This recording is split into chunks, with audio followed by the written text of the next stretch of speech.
Olá, sejam muito bem-vindos ao nosso segundo programa do Autismo Club TV e nós vamos continuar um papo com as nossas mamães que trazem muitas experiências e muita troca para a gente compartilhar com quem está assistindo a gente, com quem está começando nessa jornada do diagnóstico do autismo.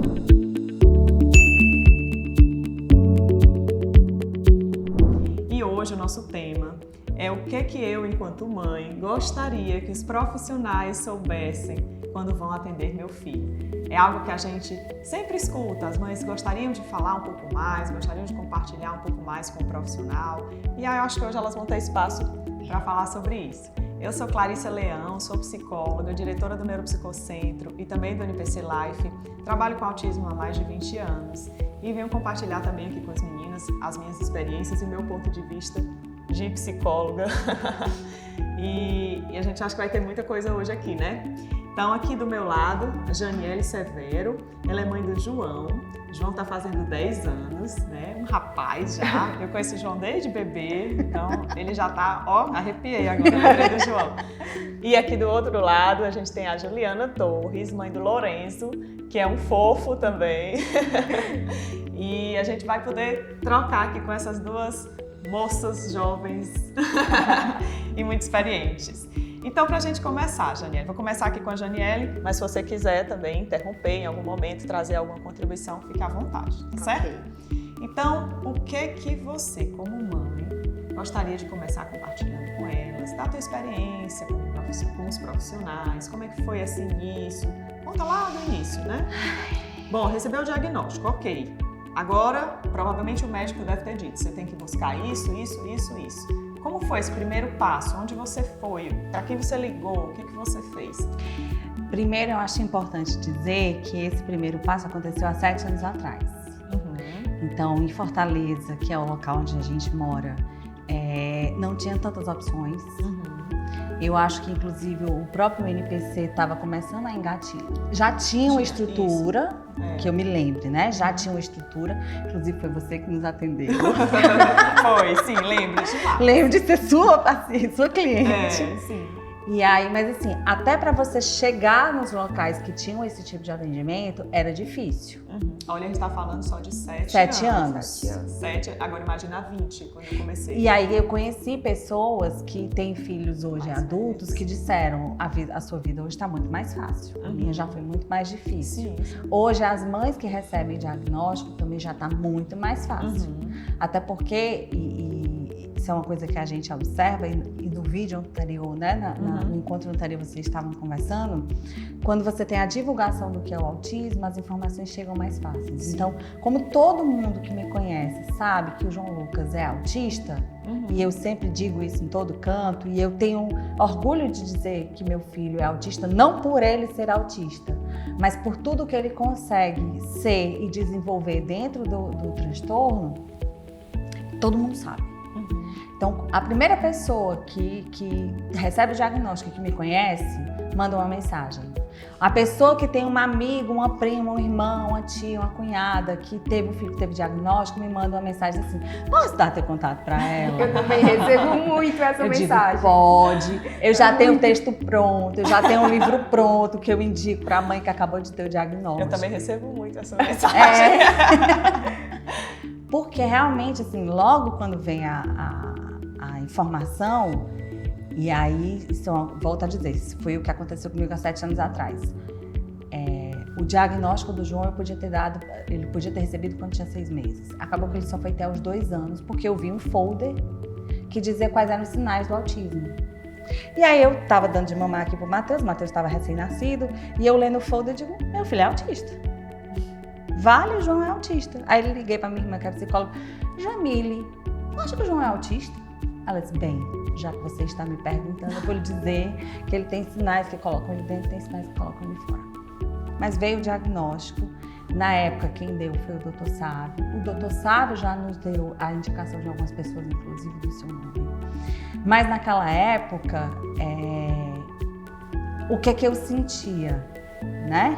Em relação às terapias, que é esse o tema da gente hoje.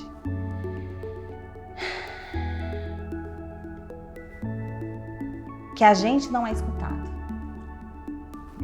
eu escutava muito, assim, e a minha maior angústia era que eu levava ele até a terapia, aquela porta se fechava, eu ficava 50 minutos dentro da sala de espera, dando de mamar ao Matheus, e pensando o que é que está acontecendo lá, como é que ela está trabalhando, como é que ela está desenvolvendo. Por que ele está chorando? Graças a Deus o João sempre teve um bom contato com as terapeutas, então o João não era daquela criança de entrar se esgoelando. Mas eu passei por situações, e aí eu vou inclusive compartilhar com vocês, do João lá pelos 4, 5 anos de idade, ele estava indo para a Ju, que é um fono fantástico, se ela estiver ouvindo, beijo, que eu te amo demais, a Juliana Veloso. E ele dentro do carro, ele olhou para mim, e o João é verbal, mas é pouco, e eu lembro que ele falava muito pouco nessa época, ele disse, não quero ir. E eu parei o carro, virei para ele e disse, João, você não quer ir para a tia Ju? Não quero ir.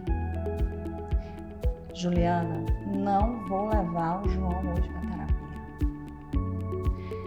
A gente enfrenta, enquanto mãe, uma grande dificuldade, principalmente quando a gente tem filhos que não são verbais ou que têm um grau de necessidade de apoio maior, 2, 3, que é o caso do João, da gente não saber o que é o certo, da gente não ter segurança. Então a gente olha para o profissional que está tratando os nossos filhos como um bote salva-vida. A criança está desorganizada, eu já passei pela situação de pegar profissionais que a gente sabe que o mercado veio se reinventando, mas há 7 anos atrás você não tinha tantos profissionais como a gente tem hoje, do profissional não ter o conhecimento de como é que faz o manejo da criança, e a criança está em crise, e eu já vi situação, não aconteceu comigo, felizmente, mas eu já vi situação de se pegar a criança e sair arrastando a criança para levar para dentro do consultório.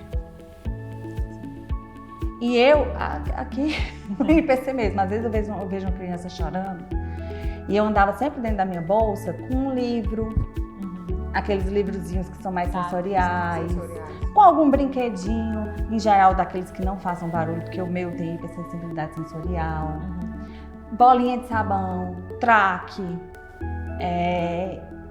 Vocês precisam entender que eles são crianças. Antes de tudo, né? A mensagem principal que eu dou para os terapeutas é: vocês estão tratando com crianças. Se a terapia não for lúdica, tô me arrepiando. Se a terapia não for lúdica, se ele não olhar para você como você sendo o parceiro dele, como você sendo o amigo ou a amiga dele de brincadeira, vocês não vão ter sucesso nessa terapia. Se ele não confiar, se você não construir um vínculo, e esse vínculo, eu quero compartilhar também um pouquinho disso aí na visão já do terapeuta, que também oriento muitos terapeutas mais jovens que estão chegando agora também. O terapeuta precisa entender que antes dele querer fazer alguma coisa, o terapeuta mais jovem, geralmente, seja fono, psicólogo, TO, eu estou falando de um modo geral, tá? Quando ele está começando a carreira e ele pega um paciente autista, é como se na cabeça dele ele dissesse assim, eu não tenho tempo a perder, tenho que fazer intervenção. Só que as primeiras sessões, os primeiros momentos têm que ser destinados, e a família precisa entender isso também, tem que ser parceira, são destinados à construção desse vínculo, são destinados a essa conquista de uma criança e de um adulto. Como é que você imagina que uma criança que nunca lhe viu na vida vai sentar e atender aos comandos que você está propondo para ela assim? Não existe isso. Qualquer relação adulto-criança, você sendo terapeuta, você sendo uma babá, você sendo uma professora, não importa, qualquer relação que você queira desenvolver com a criança, o principal ponto é você conquistar. Então, o principal ponto é ela confiar em você. Na hora que ela confia em você, você conquistou a atenção, a amizade dela, qualquer coisa ali vai fluir. Por quê? Porque ela não quer perder isso. Na hora que você conquistou isso, que é tão válido, tão importante para ela não quer perder isso. Então, ela vai fazer o que você sugere que ela faça. Claro, com algumas exceções, né? Em alguns momentos, a gente até mãe, a gente sabe que eles são apaixonados, alucinados pela gente, mas tem horas que a gente manda, eles não fazem. Né? Porque eles também são seres individuais, são seres à parte. Só te complementando, Clarice, e o que você falou, né, do seu filho. O meu filho, Lorenzo, ele é autista não verbal. Então, eu ainda não ouvi esse mãe, eu não quero ir, né? Mas ele dá sinais de que não quer ir, e eu respeito. E aí muita gente de fora fala assim, mas ele tem 5 anos, ele não tem querer e ele não fala. Ele tem 5 anos, ele tem querer sim, e ele fala de outras formas, né? Então, assim, não sou eu que escolho o profissional. Eu faço a seleção, eu faço aquela triagem, mas quem vai dar match, quem realmente vai assinar o contrato é o Lorenzo, né? Então, assim, eu vou ver como é que ele vai reagir com aquele profissional, se ele vai aceitar, como é que vai ser essa relação de vínculo, né? O Lorenzo não chora. Então, tipo, qualquer pessoa passou na rua, pegou na mão dele, ele vai embora. Mas se ele chorar, eu já sei que não deu certo.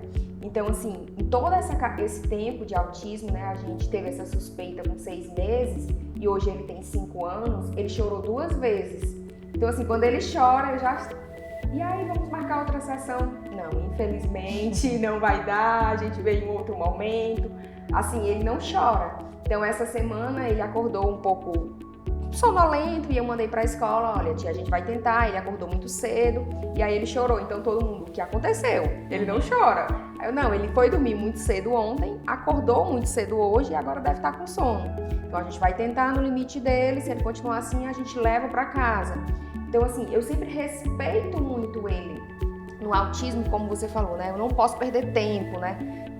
Tem muitas intervenções e quanto antes, quanto mais, mas eu respeito esse tempo, porque a gente também tem que ver a questão do tempo de qualidade. Não adianta ele fazer uma terapia chorando, ele fazer uma terapia com sono. Então, assim, ele faz aba, quando a terapeuta tá vindo, eu já aviso, hoje ele está sonolento, ele não dormiu à tarde. Então, se ele apresentar algum sinal, a gente para. Do mesmo jeito, a fono, eu pago a sessão, mas a gente para, eu vou respeitar. Então, eu escuto muito assim, né? Ju, eu acho isso incrível, porque eu vejo mães que o filho tá caindo de sono, eu abro a porta e digo, ele dormiu. Não, vamos acordar ele, vamos... E eu sei como profissional que aquilo ali não vai render, né? E eu falo muito, eu quero que seja uma coisa legal. Ele precisa da fono, ele precisa verbalizar, vai aumentar muito e facilitar muito essa comunicação pra gente entender algumas coisas, mas eu não vou forçar meu filho a fazer uma terapia dormindo. Então, assim, dormiu na sessão... Nem existe uma terapia dormindo. Dormiu na sessão... obrigada, a gente vai abrir a porta, vou levar ele pra cama e você, profissional, e principalmente ali embora. É um sinal, né? Um sinal muito importante de que tem algo ali.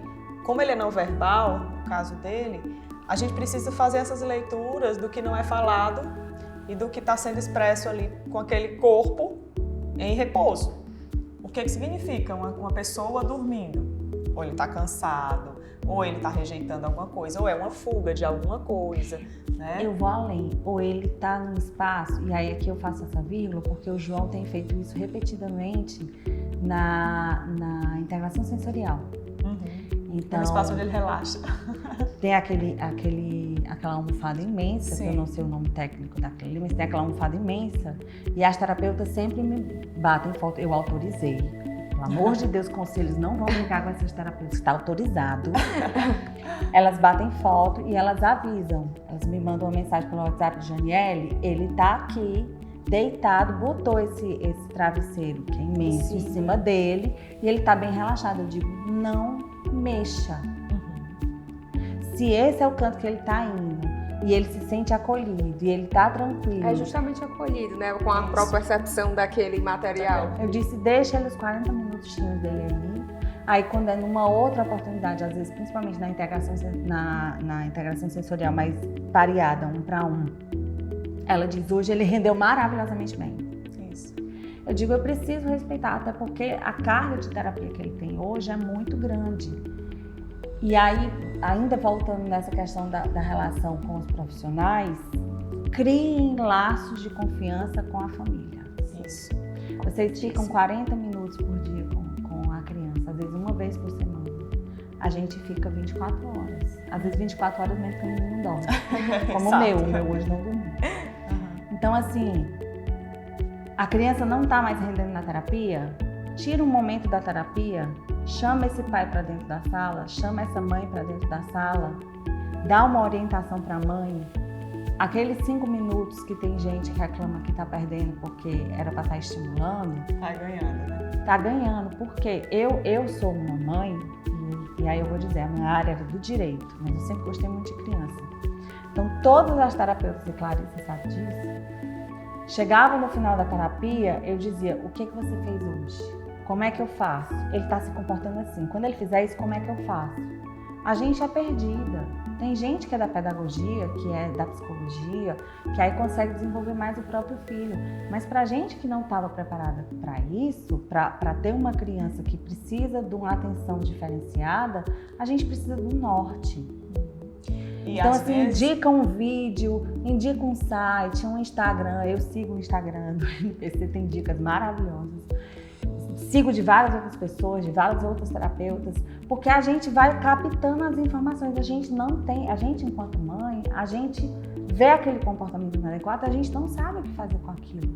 Então, se o profissional que está lidando com ele está tendo um olhar diferenciado, está treinando ele, está trabalhando ele de uma forma diferente, ensina pra gente que a gente faz igual. Porque senão os seus 40 minutos vão pelo ralo. E vai ser porque quando chegar em casa ele tá fazendo outra coisa. Porque a gente passa o maior tempo com a criança, né? Então eu também tenho esse costume de sentar com o profissional, o que você vai fazer, o que a gente pode fazer, como é que a gente pode trabalhar junto, né?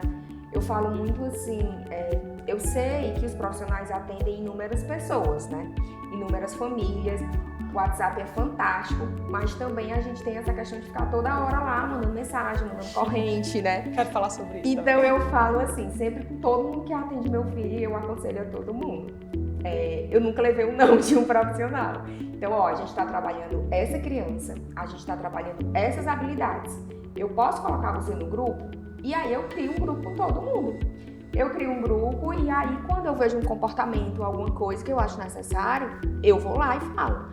Não mando corrente, não mando videozinho, não dou bom dia. Eu aviso, eu não vou dar bom dia todo dia, eu não vou mandar corrente, rifa, isso, aquilo, votação. Não vou mandar, é para tratar do Lourenço.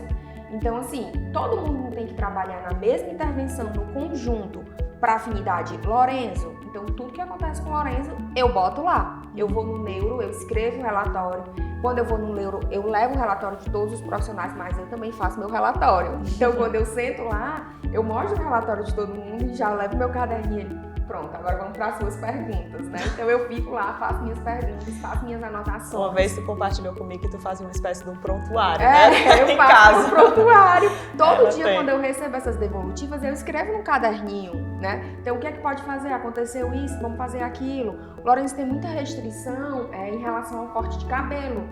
Ele tem 5 anos, hoje a gente não conseguiu ainda desensibilizar essa região, mas já melhorou muito.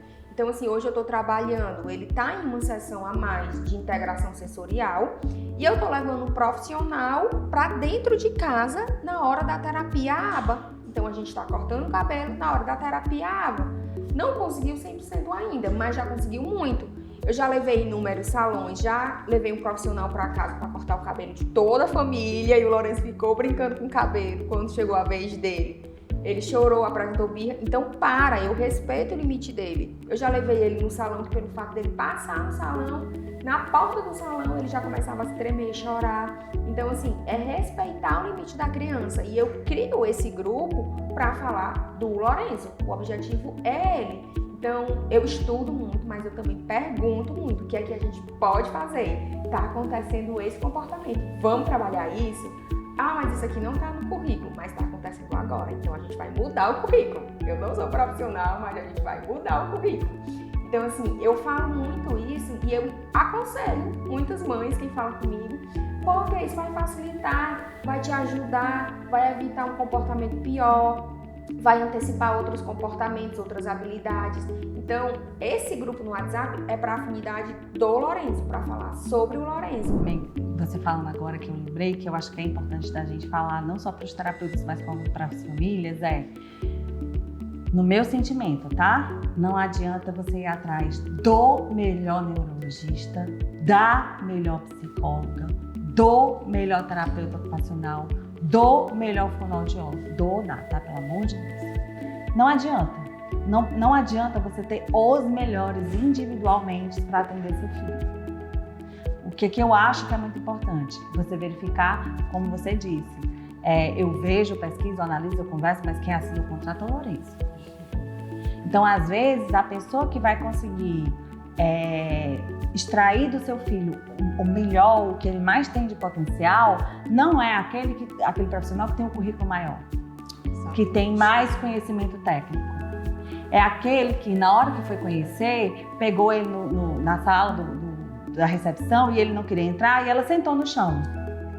Ou então fazer como eu vi uma vez num vídeo, e eu repeti aqui na clínica, tinha uma criança no chão, se batendo, não era meu filho, mas era na antessala da psicomotricidade, e a mãe pelejando, vamos, não sei o que, querendo carregar. E aí eu tinha visto isso num vídeo de um dos canais que eu sigo, eu deitei no chão com ele. Aí eu olhei pra ele, aí tamborilei os dedos. Com pouco tempo ele olhou pra mim, quando ele olhou pra mim, aí eu sentei. Aí ele sentou, aí eu levantei, ele levantou. E aí a mãe levou o filho. Eu não sou terapeuta, mas eu tenho um filho autista. Eu já vi que tem coisa, e a gente olha, na tua fala, achei fantástico, eu disse assim, ele tem que querer sim. O autista é um indivíduo, como qualquer outro. As crianças são indivíduos, como qualquer outros. Se você chega para uma criança, seja típica ou seja neuroatípica, e diz para ela, você não tem querer, você está destruindo a individualidade daquela criança. Se você chega e diz, você tem que fazer porque eu estou mandando, você está destruindo a individualidade. Eventualmente, a gente que é mãe, a gente precisa sim exercer o nosso grau de hierarquia. Tomar banho não é uma opção. Não tem negociação. Mas eu não quero tomar banho. Isso não tem negociação. Eu tenho um filho típico e um neuroatípico. E eu faço muito esse treino com os dois. A regra de um é a regra do outro, vale a mesma coisa. Então, o meu, às vezes, chega e diz assim, não quero tomar banho. Eu digo, mas tem que tomar banho. Mas eu não quero. Eu digo, paciência. Isso não é uma escolha. Fazer tarefa não é uma escolha. Ir para terapia, às vezes, não é uma escolha. Ficar na terapia, às vezes, não é uma escolha. Pra gente é difícil pra gente saber quando é fuga e quando não é. Qual é a hora de tomar essa postura, de aceitar o que ele tá mandando, o que ele tá trazendo, e também a hora de você dizer, não, mas agora é isso. Mas eu acho aí a dica, só para finalizar, a dica que eu dou para quem é terapeuta, seja de qualquer das áreas, psicologia, fonoaudiologia, fisioterapia, musicoterapia, seja qual for, busquem fazer parcerias com os outros profissionais. Não quero trabalhar numa clínica porque eu não quero estar vinculada a uma clínica, pois crie um grupo para que o atendimento seja conjunto. Porque você pode ser o melhor, o mais maravilhoso, mas a criança com autismo, o adolescente com autismo, ele precisa da terapia multidisciplinar. Tem que todo mundo estar falando a mesma língua. Não adianta você bater o pé e dizer só dá certo se for do meu jeito, porque você vai estar fazendo sozinho e todos os demais vão estar fazendo de uma forma diferente. Ah, mas eu não quero trabalhar em parceria com ninguém. Aceite pelo menos estar no mesmo grupo de WhatsApp. Por quê? Porque você vai poder entender que os outros estão trabalhando de uma determinada forma e você vai alinhar a sua forma de trabalhar. E essa troca, do profissional conseguir ver o que o outro profissional está fazendo que já funcionou, não necessariamente tem a ver com a área. Você deu um exemplo muito bom. O que é que você fez ali? Eu vou dar agora significado, O que é que você fez na hora que você deitou no chão, na hora que você tamborilou os dedinhos perto dele, na hora que você gradativamente foi sentando? Você estabeleceu com ele uma comunicação. A comunicação, além, sempre vai ser estabelecida falando, dando ordem, mandando. A comunicação, às vezes, é espera. Então, é espera, é nivelamento, é escuta do que o outro tá lhe trazendo. Então, se ele estava ali deitado no chão, provavelmente, e você deitou no mesmo nível, houve uma escuta, houve uma empatia com aquele comportamento. Por mais, você não necessariamente precisa imitar o comportamento de bater, de se jogar no chão, mas na hora que você deita, alcança o olhar, alcança a angústia que ele estava vivendo naquele momento, e ali se estabelece uma comunicação rápida e uma confiança. Opa, alguém me ouviu, porque o que ele está fazendo? Ele quer ser escutado. A criança que está lá jogada no chão, que está lá se batendo, às vezes se machucando, ele quer ser escutado de alguma forma. E a gente adulto, em volta, às vezes pega, levanta e vamos, e faz isso, faz aquilo. Nem sempre a gente está conseguindo alcançar o que ele está querendo. Às vezes também é até medo do olhar, Isso. Porque assim, a nossa sociedade, ela é muito preconceituosa, Como quando eu falei, da questão, ele é criança, ele não tem querer, Então eu escuto muito isso. Ele é criança, ele tem 5 anos, ele não tem querer. A gente precisa desconstruir isso, ele é uma pessoa, Isso. Então, assim, o Lourenço não faz muita birra, assim, fora. Lógico, ele é criança, então às vezes quando ele chora, minha mãe fala, mas ele tá chorando, ele quer isso, ele não se joga no chão, mas ele para lá e fica chorando. Ah, ele é criança, então ele vai fazer isso. Tem muitas coisas que a gente, mãe, né, tem que entender que é da criança, independente dela ser autista ou não, ele é criança, ele vai chorar, ele vai querer coisas que não pode naquele momento, que é perigoso. E muitas vezes essa questão de a criança estar rolando no chão, a sociedade começa a te olhar e aí você com medo, né, com preconceito, e o menino vai gritar e ninguém vai entender. Eu já passei também por isso na clínica, eu vi uma criança chorando e o pai estava levantando a menina, né? E eu pensei duas coisas, porque uma vez, quando meu esposo estava brincando com o Lorenzo, ele levantou assim pelo braço e deslocou isso aqui. Então o médico falou que era muito comum, que chamava isso aqui, eu acho que era cotovelo da babá, quando ela vai brincar, desloca, né? E a menina chorando, e aí ele falando assim, eu não consigo, eu trouxe ela tá chorando. Aí ela olhou pra mim, aí ele, eu acho que ela tá achando você parecida com a mãe dela. Aí eu tava morrendo de dor nas costas, ela veio querer pro braço, aí eu peguei, fiquei lá com ela, acalmei, acalentei, né? Perguntei se podia dar bombom, alguma coisa, o Lorenzo gosta muito de bombom, acalma ele. Então eu sempre tenho na bolsa, dei bombom, abracei. E aí quando ela tava calma, eu falei, qual é a sala que ela vai? Eu vou levar ela até lá, né? Então, assim, realmente a gente, independente de qualquer criança com deficiência ou não, uma pessoa diferente, a gente quebrar esses preconceitos, estas estereotipias de que a pessoa tem que ser magra, a pessoa tem que ser alta, a pessoa não pode ser gorda, a pessoa com deficiência ela tem que se isolar. Então, assim, eu sempre quis ser mãe atípica. Então, eu tava até pensando quando eu tava vindo pra cá... Eu li teu texto, é bem interessante Ontem eu fui pro salão e a gente entrou nessa conversa de deficiência. E aí eu falei assim, eu sempre quis ser mãe atípica. E aí todo mundo que tava desse lado e que tava desse outro lado parou e olhou pra mim. Foi um coro, assim. Aí eu não vejo nada demais. Então, assim, a nossa sociedade não vê isso. Então, a gente precisa falar da deficiência, a gente precisa falar do autismo. Às vezes parece uma coisa até repetitiva, né? Eu nunca ouvi falar sobre o autismo, mas quando a pediatra suspeitou, eu fui estudar e falei, ele é autista. Mas ele não tem diagnóstico ainda. A minha avó falava, mas ele é autista. Então, assim, a gente precisa quebrar essas barreiras. Como muita mãe fala, né, já foi falado aqui, a gente falar em todo lugar. E eu falo em todo lugar mesmo. Eu tenho vontade de sair na rua e cutucar as pessoas e falar assim, ei, meu filho é autista. Ei, meu filho é autista. Então, tipo assim, eu fico esperando qualquer momento, qualquer brecha, pra falar. Meu cachorro faz. Ele tá fazendo isso porque ele é autista, tá? Você se estressando que ele é só assim. Ele é só realmente diferente. Conscientizar a sociedade pra ver que aquela pessoa existe, pra ver que ele não precisa estar em casa, ele não precisa estar fechado, enclausurado. Eu escuto muito relatos de famílias que têm vergonha, né? De profissionais, de famílias que fazem terapia, mas não aceitam ser marcada, repostada, porque a família não sabe, porque ninguém da família pode saber. E nos eventos? E como é que você faz? Não faz. Você não vive? Não leva. Você não vai? Aí pois eu tenho vontade de botar um outdoor, assim, ó, meu filho é autista. Então, assim, eu busco falar, quando tem a semana de conscientização do autismo, eu sempre fico pensando lá na frente, o que é que eu posso fazer para levar informação a outras famílias, né? Como você falou, você viu no folder com 2 anos, né? Mas você poderia ter descoberto antes, né? E aquela família que não teve acesso a esse folder, né? Então, assim, eu penso muito nisso. No ano passado, eu criei umas tags para entregar no dia do autismo na porta da escola, né? E aí eu fiz, era na porta da escola e na porta da igreja. E aí, no dia de entregar na escola, choveu. Aí minha mãe, tu não vai hoje? Vou ficar com guarda-chuva, vou ficar com saco, com hashtag, as pessoas vão passar e eu vou dar. Do mesmo jeito eu fiz na igreja. Então, assim, depois eu recebi feedbacks positivos. Eu tinha uma suspeita, eu tinha um outro filho, eu tinha alguém na família. E aí eu vi aquilo ali que você escreveu e eu achei interessante e a gente está investigando. Então, assim, você vai levar conhecimento a uma pessoa que não tem. Você pode abrir os olhos de alguém que já sabe, mas tá com a venda, não quer ver, né? Não aceita. E o conforto a quem descobriu e tem vergonha de falar, né? Então, assim, eu não tenho vergonha, eu sempre fui, assim, destemida, de chegar, comunicativa. Então, para mim, não foi nenhum problema. Para mim, o autismo não foi o fim, né? Eu não tive vergonha, não teve, mas eu respeito essas outras famílias e apoio, porque é o meu jeito de receber aquele diagnóstico, né? Mas nem todo mundo é assim. E respeitar também a criança. Antes de tudo, ela está ali.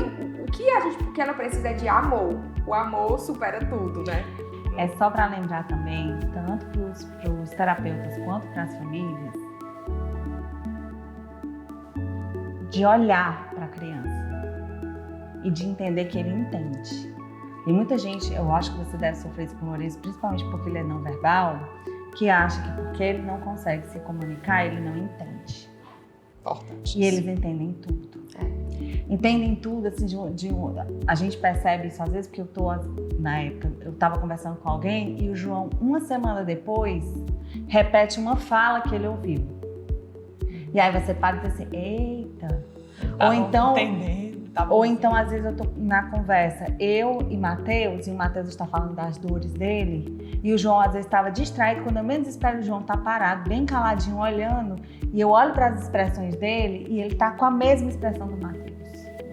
Então, assim, é como se o Matheus verbalizasse a dor que ele sente. E na hora que eu falo pro Matheus, ele tá escutando. E só a última, prometo, a última. Eu sei que o autismo, ele gera muita renda. Mas eu peço encarecidamente, né? Eu tô olhando bem pra câmera por isso. Você, terapeuta, você não ama as crianças em geral, não trabalhe com autismo. Respeite, porque o tempo que eles têm, a janela de oportunidade que eles têm é pequena. A gente sabe que depois dos 7 anos, eles continuam crescendo e evoluindo, mas num ritmo mais devagar, mais lento. Então, por favor, se você não tem o seu trabalho como algo prazeroso, se você não tem aquilo efetivamente como uma paixão, não trabalhe com criança autista. Porque você, além de não estar fazendo um bom trabalho, que você não vai se conectar com essa criança, você está impedindo que ela consiga evoluir.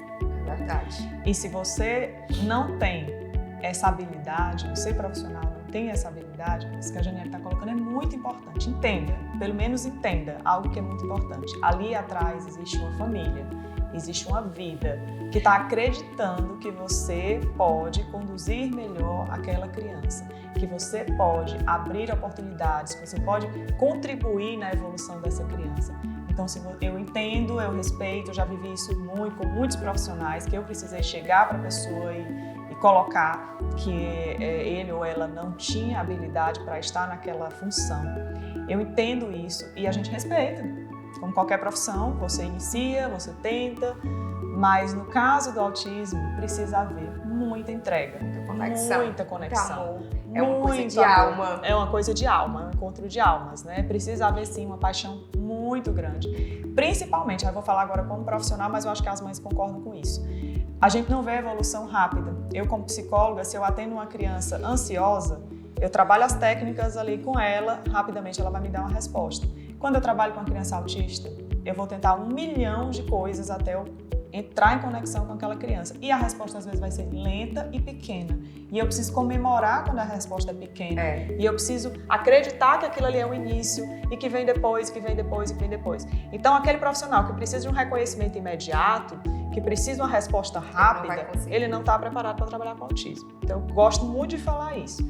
Às vezes é trabalhar com a frustração de não estou conseguindo, de eu não estou dando conta, de eu vou ter que encaminhar para um colega, de eu vou ter que encaminhar para um outro tipo de terapia, porque eu não estou dando conta.